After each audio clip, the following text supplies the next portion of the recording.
The frozen wind cut across the silent white desert. John Walker, a human explorer, stumbled forward through the endless storm. His ship had crashed only a few hours ago, but the freezing cold made it feel like days. Snow burned his skin like fire. His breath turned to ice in the air. Every step felt heavier, and his legs shook with exhaustion. He knew if he stopped walking, the storm would bury him, and he would never rise again. The planet was not meant for humans. It was a land of shadows, storms, and bitter cold. His survival kit was lost in the wreck, his comm device broken, his fire starter useless against the raging winds. John knew the truth. This planet wanted him dead. Yet in the distance, through the snow and mist, he saw something strange. A flicker of light, weak but alive. He forced his body to move toward it, each step pulling the last of his strength. The light led him to a broken outpost, half buried in the ice. Its walls were cracked, its roof twisted, but faint blue light still glowed from inside. John pushed the door open. The sound of metal groaning loud in the silence. Warmth hit his face, not much, but enough to keep him alive. He stepped inside and collapsed against the wall, gasping for air. Then he heard movement from the shadows. A tall figure appeared. It was not human. Her skin pale with a shimmer like frozen glass, her eyes glowing faint silver. She was alien, but not like any John had seen before in reports. Her face was sharp, her long hair black, like the night sky. She wore torn armor, and strange scars ran across her arms and neck. The alien woman looked at John with cold suspicion, then with sudden anger. "You, human?" she said, voice deep and sharp. "Shut up, human." We're freezing. Get in my bed now." John froze in shock. He had expected hostility, maybe violence, but not this. The alien pointed toward a small sleeping platform covered with strange furs. Her body trembled as she wrapped her arms around herself. Her breath came out in sharp clouds of frost. John realized she was shivering. Worse than him, he tried to speak, but his throat was dry. Why?" he stammered. She cut him off with a glare. "Do not waste words, human. The cold will kill us both if you argue. I am cold-blooded. I will die without warmth. You will die alone in the storm. Our only chance is to share heat." John felt his heart race. He wanted to protest, to question who she was, why she was here. But the truth was in her shaking body, the frost on her lips, and the freezing air around them. If they did not act, they would not last the night. Still, he could not trust her. Not yet. She stepped closer, her eyes burning with strange determination.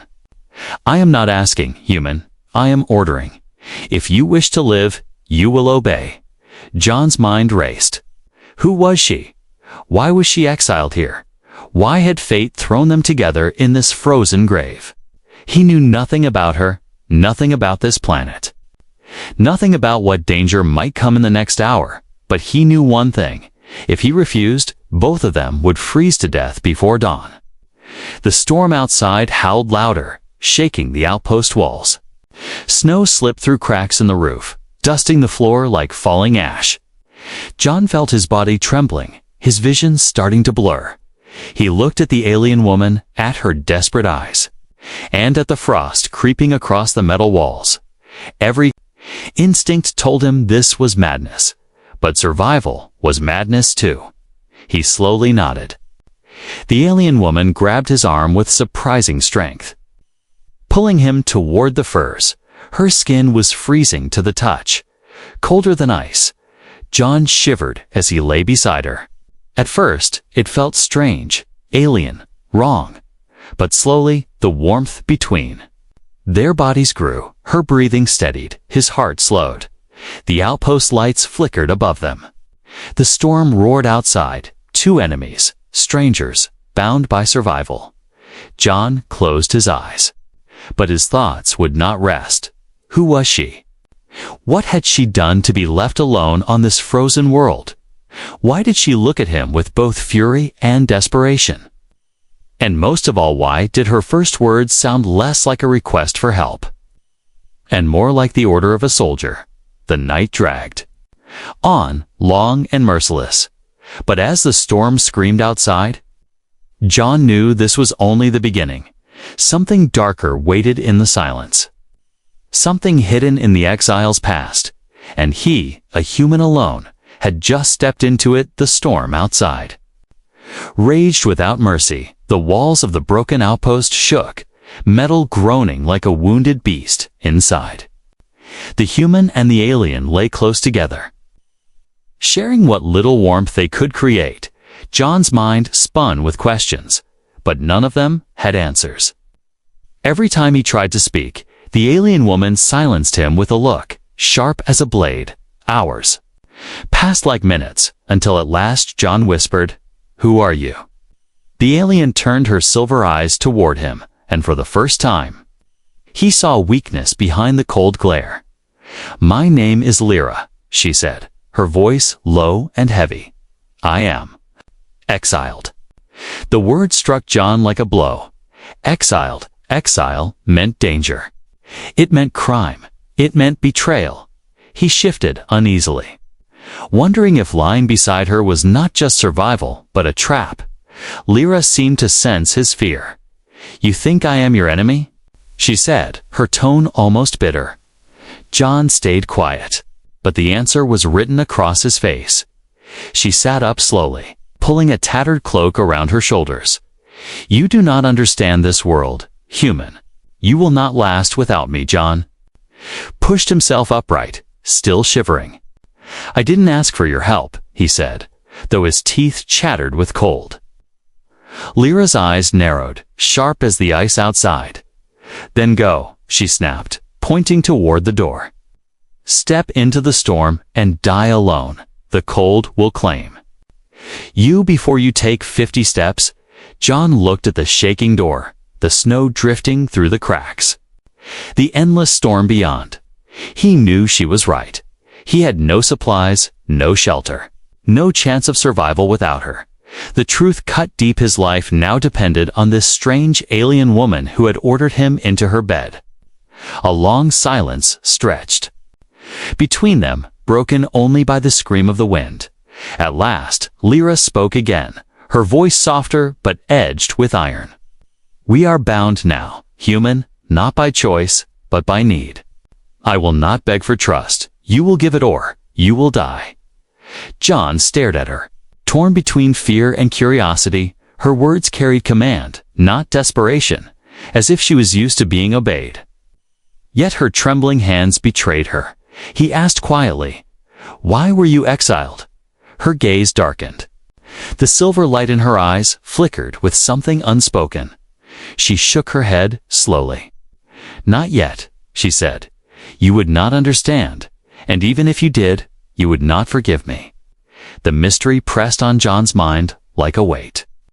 Every instinct screamed to get away from her, but every bone in his body reminded him of the storm waiting outside. He was trapped not by walls, but by survival itself. Suddenly, the outpost lights flickered, dimmed, and then flared back to life. Lyra jumped to her feet, scanning the panels on the wall. "Power is failing," she muttered, her voice tense. "The storm has damaged the systems. We cannot stay here long." John frowned. "Then, where do we go?" Lyra turned to him, her expression unreadable. "There is another shelter, deeper in the ice cliffs, but the path is long and dangerous, and if they find us," she cut herself short, her jaw tight. "If who finds us?" John pressed. Her silence was louder than words. Instead of answering, she grabbed a small pack from the corner of the room, pulling out strange metal shards and crystal-like tools, weapons, John realized. Though he had never seen designs like these. "You will follow me," she said firmly. "You will not question. You will not slow me down. If you do, we both die." John bristled. "I don't take orders from you," he said, anger sparking despite the cold. Lyra's gaze burned into him, fierce and unyielding. "Then you will freeze in the storm. Human," she hissed. "Choose. Quickly, your pride or your life." The weight of her words hung heavy in the air. John felt the storm pressing against the walls, the cold gnawing at his bones, the hunger twisting his stomach. He hated the thought, but she was right again. Without her, he would not last with her. At least he had a chance. Finally, he nodded, his voice quiet but steady. "Fine, I'll follow." For the first time, Lyra's expression softened, though only slightly. "Good," she said. "Then we move when the storm breaks. Until then, we prepare." She handed him a small shard of glowing crystal. Faint heat pulsing from within. John gripped it tightly, surprised by the warmth. "What is this?" he asked. "A fragment of firestone," she explained. "Our people use it for energy. Keep it close. It will keep your blood moving, John." Studied her face, the scars, the cold eyes, the hidden pain. Every answer she gave only created more questions. He wondered what kind of leader she had once been. What kind of crime had forced her into exile? And most of all, why she seemed more afraid of being found than of dying in the storm. The silence stretched between them again, heavy but alive. Outside, the wind screamed across the frozen wasteland. Inside, two strangers sat in an easy alliance. Neither trusting, both needing. The storm would end soon. And when it did, they would step into danger together. Enemies, allies, or something stranger still. The cold night was far from over, and the real fight had not yet begun. The storm outside slowed. The wind still screamed, but the force had weakened.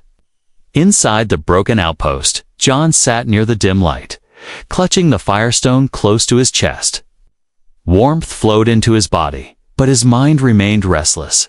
He could not stop thinking about Lyra, the alien woman who had ordered him into her bed. The exile who carried scars and secrets. He wanted answers, yet he feared the truth.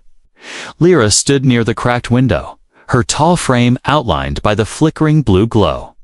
Her silver eyes watched the storm with sharp focus, like a predator waiting. For the right moment, she held a shard of metal in her hand, sharpening the edge with slow, careful movements. John realized it was no tool, it was a weapon. "You don't trust me," she said suddenly, her voice cutting through the silence. John blinked, caught off guard. "I didn't say that," he muttered. "You don't need to," she replied, her tone calm but heavy. "Your heart beats faster when I move near you. Your hand always shifts toward your pocket, even though you carry nothing. Humans are easy to read." John swallowed hard. She was right. He didn't trust her. Not yet, but he needed her. And that made his unease worse. Finally, he asked, "Why were you exiled? What did you do?" For a moment, she said nothing. Only the sound of her blades scraping against metal filled the air. Then, she sighed, her shoulders heavy as if the weight of years pressed down on her. "You want the truth, human? Then you must understand one thing first. My people are not like yours." She turned, her eyes glowing faintly in the dim light. "We are born for order, for obedience, for service to the core council. No one questions, no one refuses. Our lives belong to the council's will." John frowned. "So what did you do?" Her jaw tightened. "I refused," she said, the words sharp, final. "They ordered me to lead soldiers into a war that was not ours. They wanted to use humans, your kind, as expendable tools, disposable bodies to carry weapons, to shield their armies. I said no. I defied the order. I told them I would not see your people treated like animals." John's heart pounded. She had protected humans, yet she stood here as an exile. "What happened?" he asked, his voice low, her eyes darkened with memory. "They branded me traitor. They stripped my rank. They cast me onto this frozen world to die." Her hand tightened around the blade until her knuckles turned pale. "But exile is not death. I survived, and now they hunt me. Because as long as I live, the truth lives too. John felt the weight of her words sink deep into him. She had risked everything for humans, and her own people had abandoned her. But part of him wondered, was it the whole truth? Or only the part she wanted him to hear? Silence stretched between them, filled only by the storm's fading howl. Finally, John asked, "If they find you, what happens to me?" Lyra's eyes flicked to him, sharp and honest. "They will kill you," she said simply. "You are proof of my crime. They will not allow you to live." The cold truth sank into John like the icy air outside. He had no choice. His survival was tied to hers, her survival tied to his. A forced alliance, bound not by trust, but by shared danger. Suddenly, the warning system crackled to life. A sharp alarm echoing through the outpost. Lyra's head snapped toward the control panel, her eyes narrowing. "No," she whispered, too soon. John's stomach twisted. "What is it?" he demanded. Her hands flew across the glowing symbols on the panel. "They are scanning the ice fields. A patrol ship. They are searching for me." The wall shook as a deep rumble passed overhead. The sound of engines powerful and close. Blue light flickered through the cracks. Sweeping across the frozen ground outside, John pressed himself against the wall, fear clawing at him. "Can they see us?" "Not yet." Lyra whispered, her voice tense, "But they will, unless we move." She grabbed her pack, shoving the strange crystal shards inside. Then turned to John. "We leave now," she ordered. John hesitated. "The storm isn't done," he said, his voice rising. Her eyes burned with fierce fire. "Neither is the hunt," she snapped.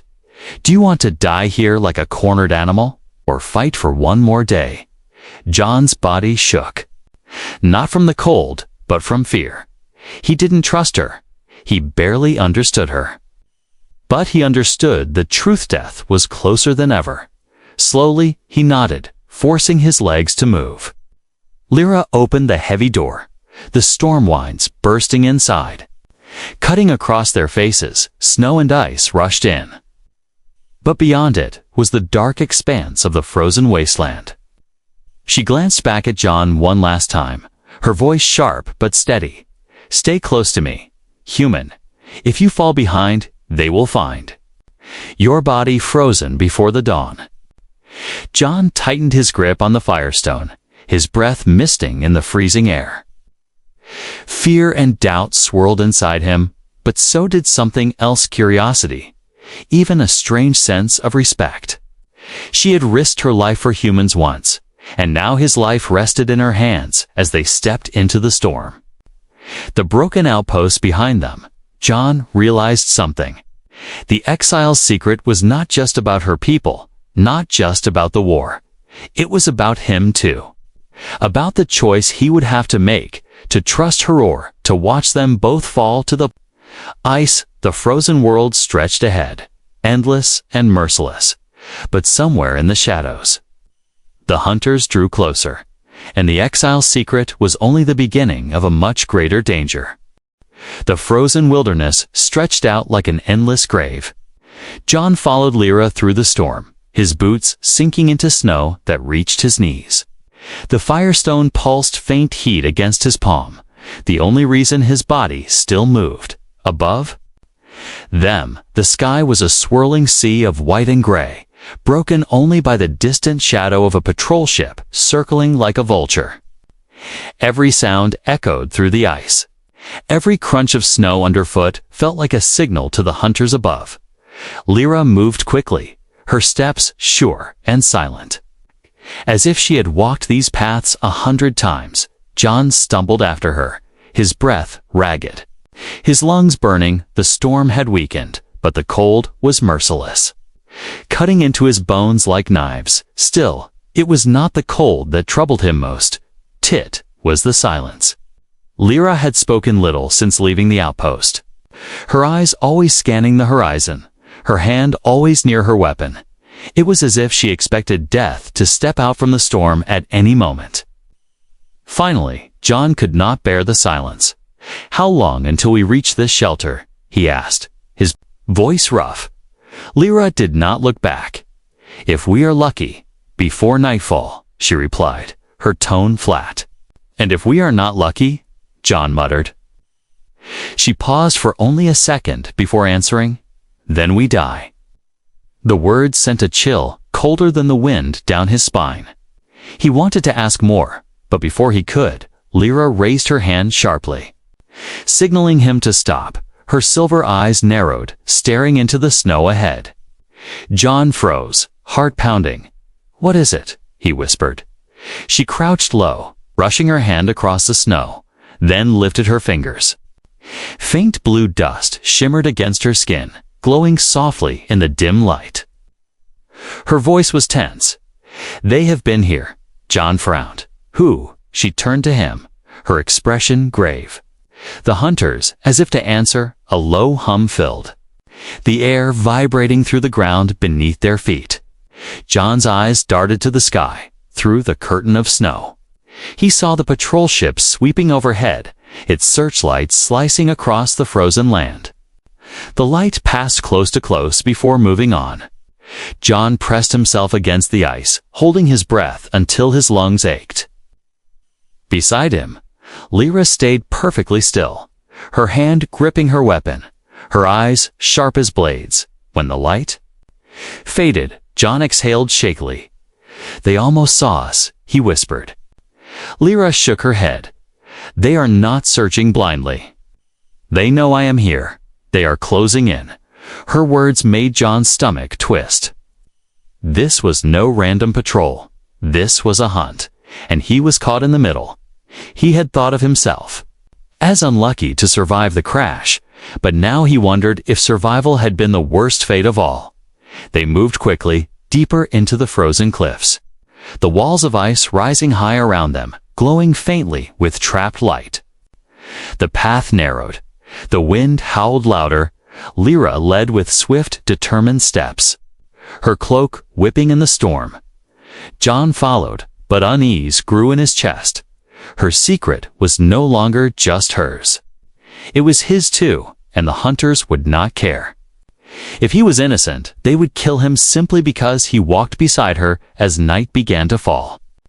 They reached a hollow carved into the side of a massive cliff.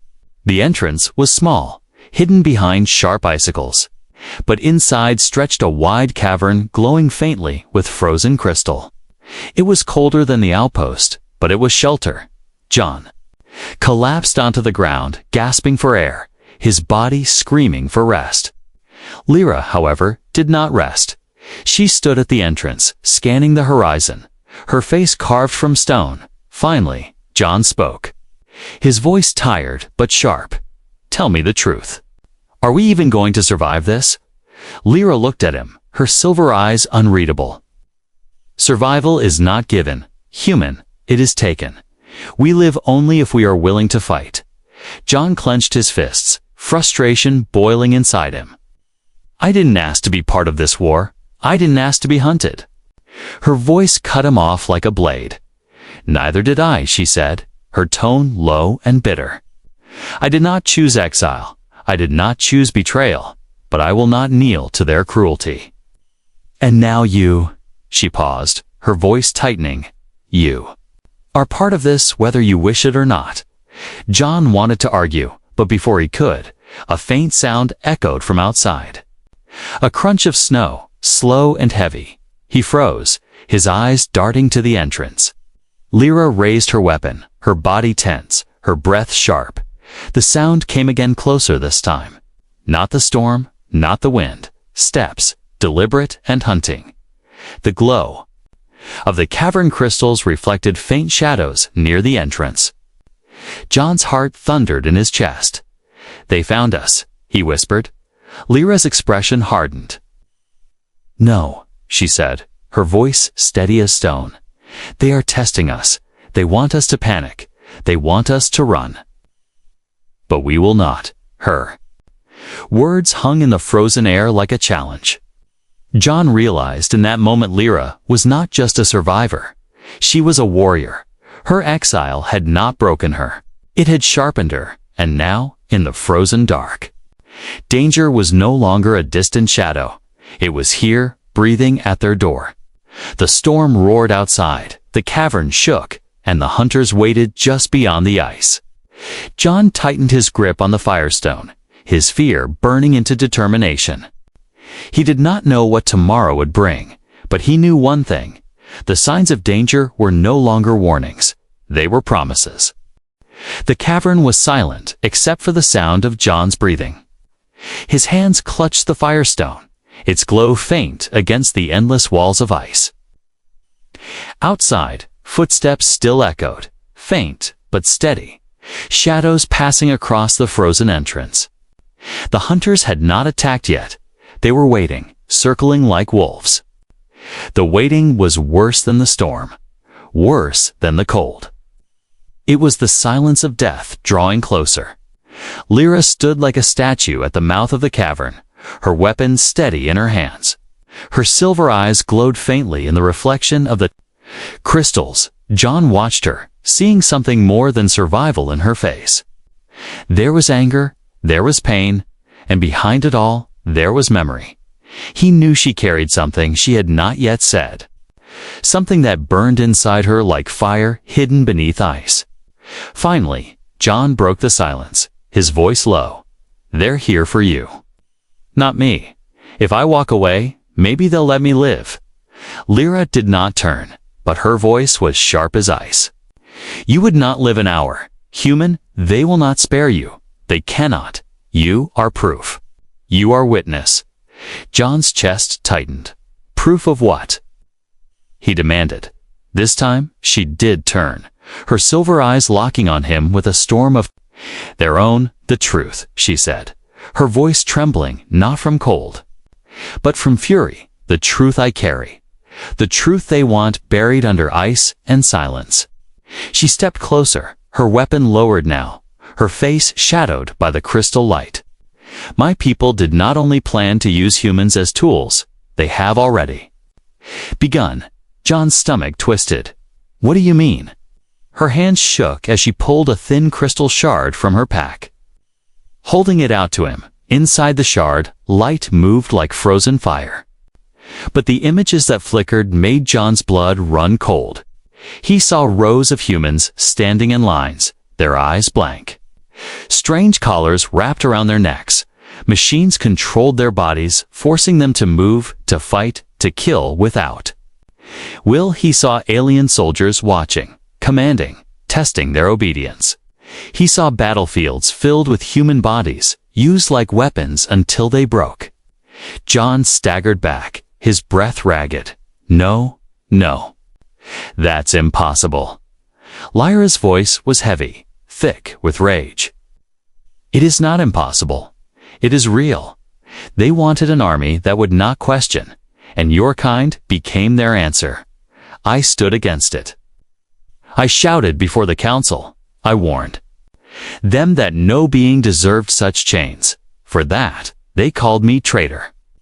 Her words echoed in the cavern, sharp and merciless. John felt sick. The images burned into his mind. His people, enslaved, controlled, stripped of choice, he thought. Of his home, of Earth, of families who knew nothing of this hidden war. And suddenly, he understood. Lyra was not just an exile. She was the only one who had tried to stop it. He whispered, "You risked everything for us." Her silver eyes softened for the first time. "Just for a moment, I risked everything for freedom," she said. "Not just yours, human, mine too." The council does not forgive defiance. To them, obedience is life, rebellion is death. Before John could answer, a sharp crack echoed from the cavern walls. The ice trembled, dust falling from above. Lyra's head snapped toward the entrance, her voice turning fierce again.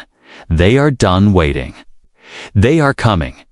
John's heart pounded. He still could not process the truth he had just seen. But there was no time for doubt. The hunters were here. and death was stepping through the ice. Shadows stretched across the entrance. Long and sharp figures moved in the snow, their armor glowing faint blue in the stormlight. Voices echoed in a language John did not know, harsh and commanding. Lyra raised her weapon, her stance strong. "They will not take me alive," she whispered, almost to herself. John grabbed her arm, his voice trembling but firm. "What about me?" Her eyes met his, steady as stone. "They will not take you either," she said, "not while I breathe." The words struck him deep. This alien woman, exiled by her people, hunted like prey, had chosen to stand with him. She had no reason to protect him, no reason to care if he lived, and yet she did. For the first time, John felt not just fear but loyalty. The cavern shook again, louder. This time, the hunters closing in. Blue lights sliced through the cracks. Searching, seeking, Lyra's weapon hummed with deadly energy. The glow painting her face in fire and shadow. John gripped the firestone tighter, wishing it could become more than just warmth, wishing it could become a weapon. "They will break through soon," Lyra said, her voice calm. "Then what?" John asked. His throat dry. "Then we fight," she answered, her silver eyes burning. "And we make them bleed." The sound of metal against ice rang out as the hunters cut into the cavern walls. Shards of frozen crystal fell around them, the glow flickering. John felt his heart hammer, his fear drowning in adrenaline. The truth of the exile had been revealed, but with it came a new reality.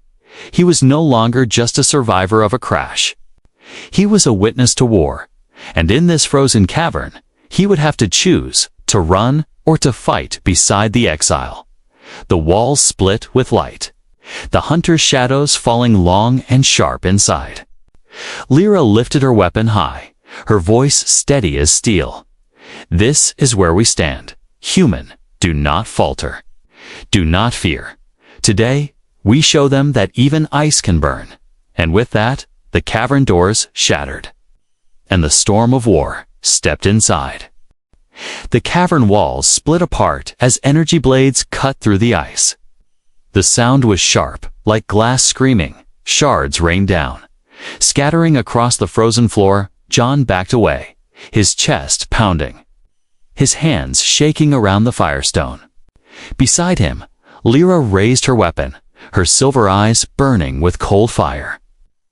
The first hunters stepped through the breach, tall and armored in black plates that glowed faint blue at the edges. Its mask covered its face, but the voice that came from it was deep and cruel. "Exile Lyra, surrender. The council commands your end." Lyra's answer was a single shot. Her weapon flared with a blast of searing light. Striking the hunter in the chest, the armor cracked.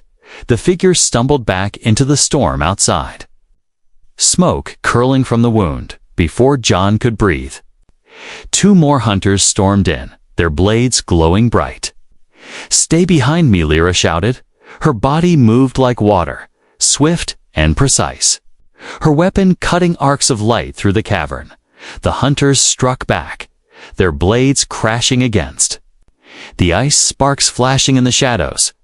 John ducked low, the heat of energy blasts passing just inches above his head.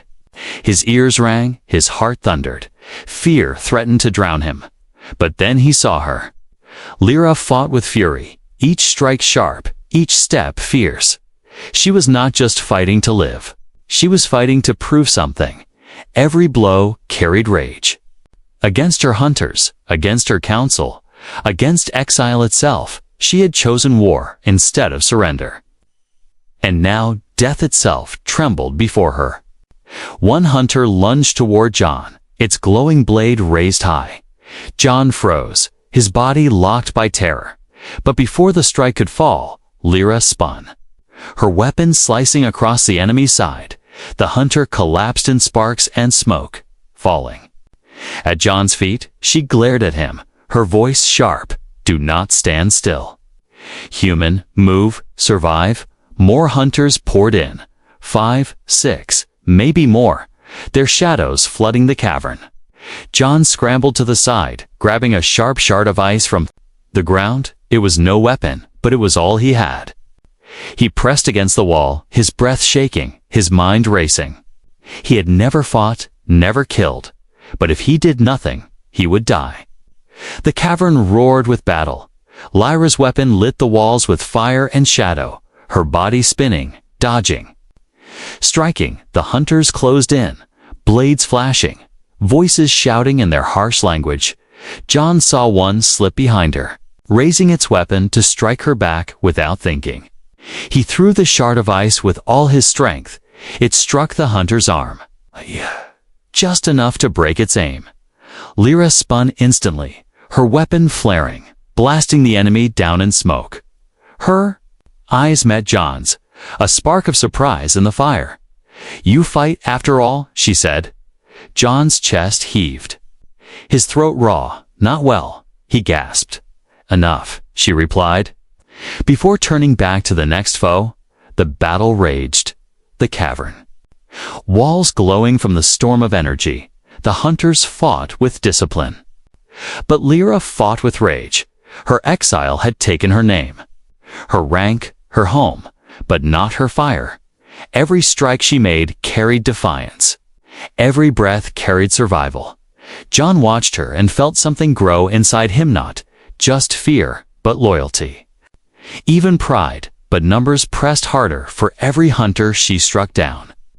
More stepped through the breach. Their voices rose, echoing in the ice. "Exile, submit." Lyra spat on the ground, her voice sharp as blades. "Never." John crawled closer, his mind desperate for something, anything to help. The firestone pulsed in his hand, warmth beating like a heart. In the chaos, he saw a fallen hunter, its weapon still glowing, faintly on the ground. Without thinking, he lunged for it, his hands trembling as he wrapped his fingers around the strange hilt.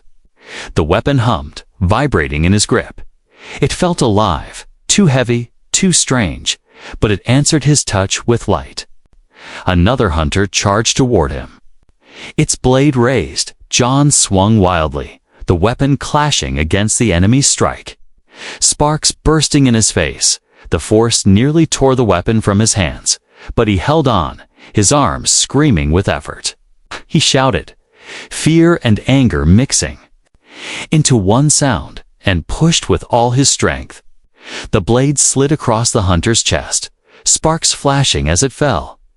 John staggered back, gasping, his body trembling with shock. He had killed, he had fought, the fear was still there. But so was something new afire. Lyra glanced at him, her eyes sharp, but proud. "Good human," she said, her voice fierce, even in battle. "Now fight with me, not behind me, together." They turned, back to back, facing the storm of enemies pouring into the cavern. John's hands shook around the weapon, but his resolve hardened. He was no longer just a survivor. He was a fighter, and beside him stood an exile who would rather burn than kneel. The hunters shouted, their voices rising. The cavern shook, ice cracking, crystals falling from above. The air burned with heat and light, every strike echoing like thunder. John and Lyra fought as one, their breaths harsh, their bodies pressed by endless waves of death.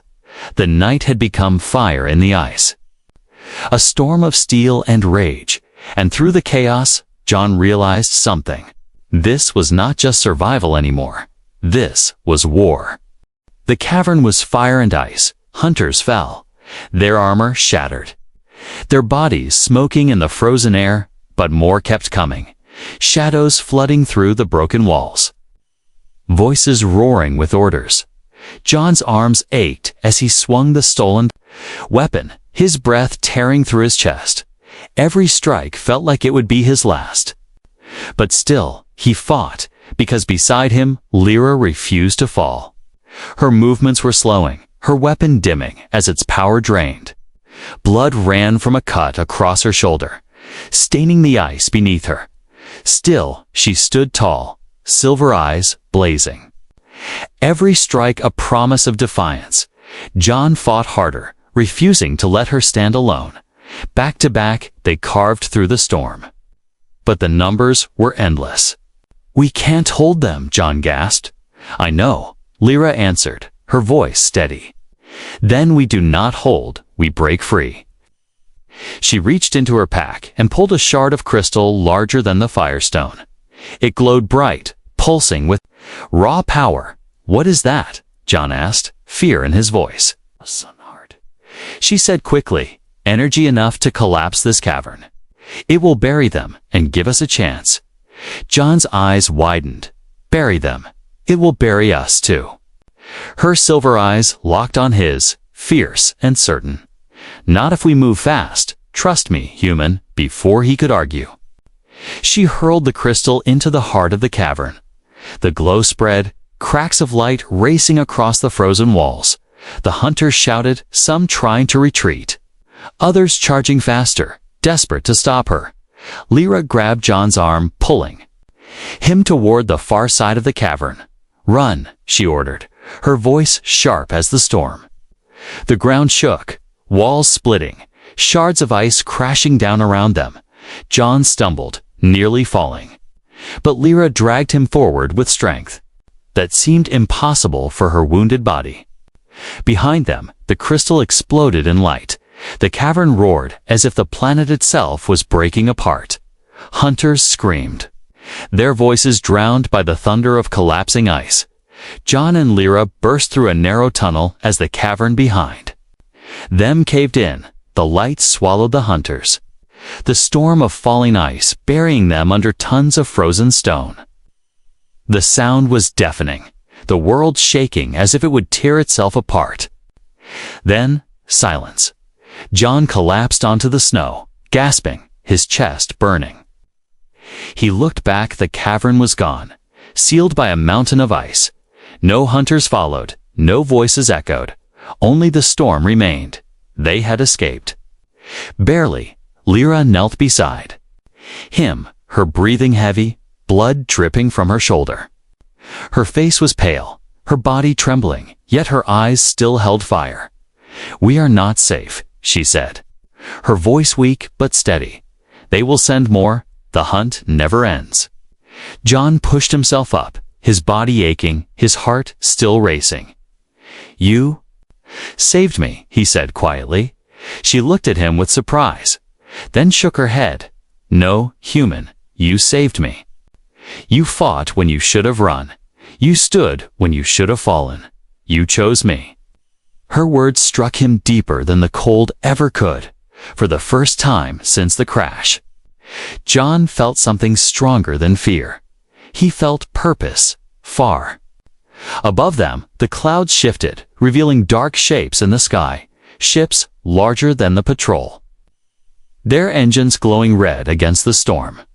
John's heart sank. "They're still coming," he whispered.